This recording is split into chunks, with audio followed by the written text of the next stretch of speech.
Welcome করছি রিয়াসাত আজিম। ভিন্ন ধর্ম মতাদর্শে যারা শুনছেন সবার প্রতি আন্তরিক কৃতজ্ঞতা। এই আলোচনাটা আমি করতে চাই সাকিব তামিমকে নিয়ে, সাকিবের পোস্টকে নিয়ে, সাকিবের জন্মদিনে তামিমের এমন এক সিচুয়েশন যেন তিনি পুরো পৃথিবীকে বিদায় জানাতে চান, সেই অবস্থা নিয়ে সাকিব আল হাসান পোস্ট করেছেন ফেসবুকে এবং সেই পোস্টটা সম্পর্কে আমি আপনাদেরকে জানাবো। একই সাথে আপনাদেরকে এমন কিছু তথ্য শেয়ার করব, এগুলো কোনোটাই বানোয়াট না এবং এগুলোর প্রমাণটা নিশ্চয়ই আমি আগামীকাল আপনাদের দেব, আগামীকাল পরশুদিন, যেখানটায় আসলে একজন অন্যরকম সাকিব আল হাসানকে আমরা পাই, একজন ভিন্ন রকম সাকিব আল হাসানকে আমরা পাই। তামিম ইকবালকে নিয়ে বিভিন্ন সময় যেই সাকিব আল হাসান তার সোশ্যাল হ্যান্ডেলে পোস্ট করতেন উইথ মাই বেস্ট বাডি, সাকিব তামিমের বন্ধুত্ব দুশ্মনীতে পরিণত হবার পর আমরা সেই পুরনো স্ট্যাটাস গুলোতে নাড়াচাড়া দিতাম, সেগুলো আবার সামনে আসতো। সেই সাকিব আল হাসান গতকালকে কি মেন্টাল সিচুয়েশনে ছিলেন ফর হিজ বেস্ট বাডি, আনবিলিভেবল। তিনি কি কি করেছেন প্রত্যেকটা তথ্য আপনাদের জানাবো। তবে তার আগে যে কথাটা বলতে চাই, যে ট্যাগলাইনটা আপনারা দেখছেন যে তামিম ফিরে আসছে, তামিম সুস্থতার পথে, মহান আল্লাহ তাআলার রহমতে তামিম ইকবাল আজও কথা বলেছেন। তিনি আইসিইউর যে কেবিনে রয়েছেন সেখানটায় তিনি খানিকক্ষণ হেঁটেছেনও। ঢাকায় আনার অবস্থা এই মুহূর্তে নেই, হয়তো উন্নত চিকিৎসার জন্য তাকে বিদেশেও নেওয়া হবে। তামিম ইকবালের জন্য অনেক অনেক শুভকামনা, মহান সৃষ্টিকর্তার প্রতি আমাদের অনেক অনেক কৃতজ্ঞতা।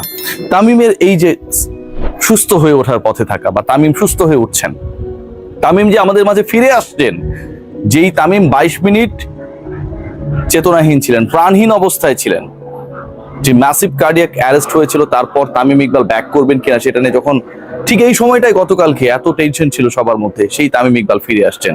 আমি শুধু তামিম ইকবালের একার ফিরে আসা চাই না, আমি চাই না তামিম ইকবাল এককভাবে ফিরে আসুক, আমি চাই তামিমের ফিরে আসার সাথে সাথে সাকিব তামিমের সেই বন্ধুত্ব ফিরে আসুক। সাকিব তামিমের সেই বেস্ট বাডির পোস্ট গুলো আমাদের ওই প্রিভিয়াস ইয়ার্স গুলোতে গিয়ে যেন নতুন করে ক্লিক করে নাড়াচাড়া দিয়ে সেগুলোকে পুনরুজ্জীবিত করতে না হয়, লাইভ সাপোর্ট থেকে যেন সেগুলোকে আসলে পৃথিবীতে আনতে না হয়, আমরা যেন লাইভলি পোস্ট দেখতে পাই, সেই বন্ধুত্ব আমি চাই, সেটা ফিরে আসুক। অনেক দ্বন্দ্ব হয়, অনেক সংঘাত হয়, অনেক ধরনের ঘটনা প্রবাহ হয়, চিরবৈরী রাষ্ট্র তারা বন্ধুত্বের সম্পর্কে পরিণত হয়, হয়েছে না? জাপান ইউএসএ হয়েছে না? ইউক্রেন রাশিয়া হওয়ার চেষ্টায় রয়েছে না? হচ্ছে তো। আমি চাই যে সেই একই রকমের যে ঘটনা, সেই ঘটনাটা যেন আমাদের এই দুজনের মধ্যে হয়।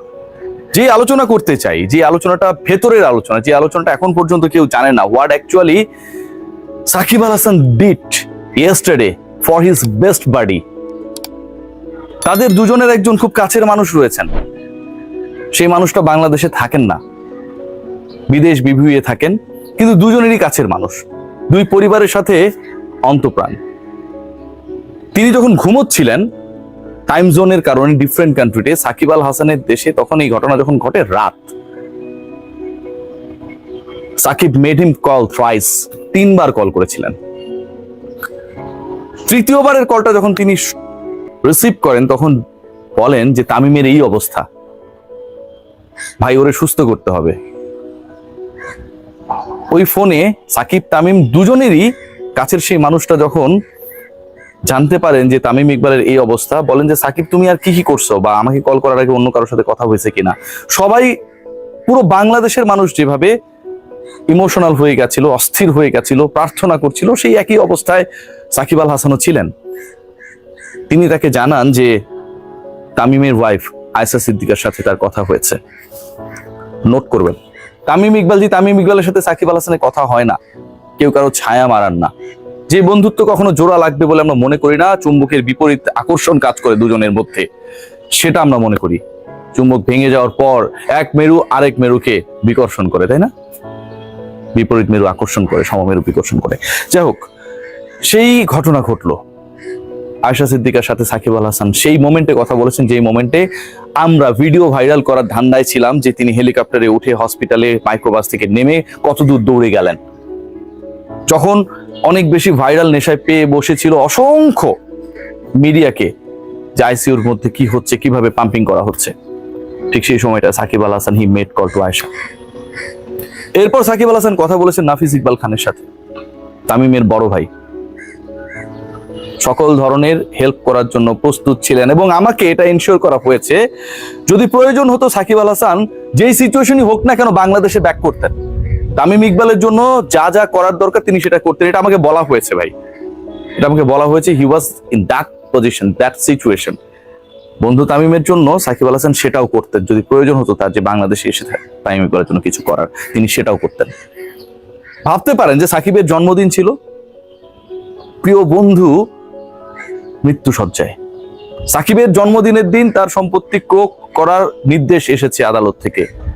তিনি একটাবারের জন্যও নাকি যাদের সাথে কথা হয়েছিল রিগার্ডিং তামিম ইস্যু এগুলো নিয়ে প্রসঙ্গই তোলেন নাই, একটাবারের জন্যও না। আমরা ভাই এই বন্ধুত্বটা চাই। তামিম ইকবাল আমার প্রিয় মানুষ, শুধু ফিরে আসবে এরকমটা না। আমার প্রিয় দুই মানুষ সাকিব আল হাসান, তামিম ইকবাল ওই নগদের বিজ্ঞাপন না, বাস্তবে হাতে হাত মিলাবে সেটা চাই ভাই। এক হবে তারা।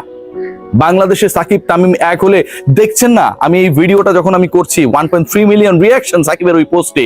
বাংলাদেশের সব মানুষ চায় সাকিব তামিম এক হোক।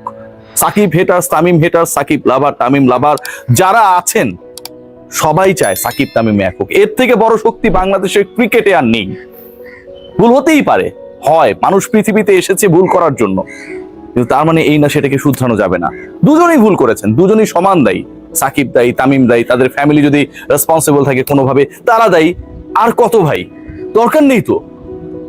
পুরো বাংলাদেশ আপনাদের এক দেখতে চায়। সাকিব আল হাসান আপনি যেটা করেছেন এই সিচুয়েশনে, আপনার জন্মদিন, আপনার সম্পত্তি ক্রয় হয়ে যাচ্ছে, ওই সিচুয়েশনে আপনি ওই মুহূর্তে যেটা করার চেষ্টা করেছেন, ফিজিক্যালি উপস্থিত থেকে সবসময় সবকিছু করা যায় না, বাট আপনি যেটা করেছেন I salute you. Tamim Iqbal Khan, আমি জানি আপনি সুস্থ হয়ে ফিরবেন। তামিম ইকবাল খান, আপনি ফিরেছেন না। আপনি যখন ন্যাশনাল টিমের বাইরে থেকে খেলতে এলেন, আপনি খেলেছেন না। বিপিএল এ আপনি ফাটিয়ে দিয়েছেন না। আপনি ডিপিএল এ টানা 2 সেঞ্চুরি করেছেন না। আপনি এক আঙ্গুল ভাঙা অবস্থা আপনি ব্যাট করেছেন না। আপনি সাকিব মিলিয়ে সাউথ আফ্রিকার এগেনস্টে আমাদেরকে সিরিজ জিতিয়েছেন না। আপনি তো কামব্যাক করবেন ইনশাল্লাহ। তামিম ইকবাল খান, আপনাদের এই বন্ধুত্ব কামব্যাক করুক। আমি এটাই চাই, এটাই চাই, আর কিচ্ছু না, আর কিচ্ছু না।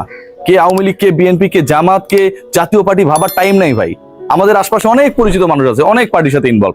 আমরা কি মেশা বাদ দিয়েছি? কথা হয় না মানুষের সাথে। কেউ বিএনপি বলে তার সাথে আমি কথা বলি না আওয়ামী লীগের সময়, নাকি এখন বিএনপি আওয়ামী লীগ কেউ নাই অন্য কোনো দলের সাথে কথা হয় না?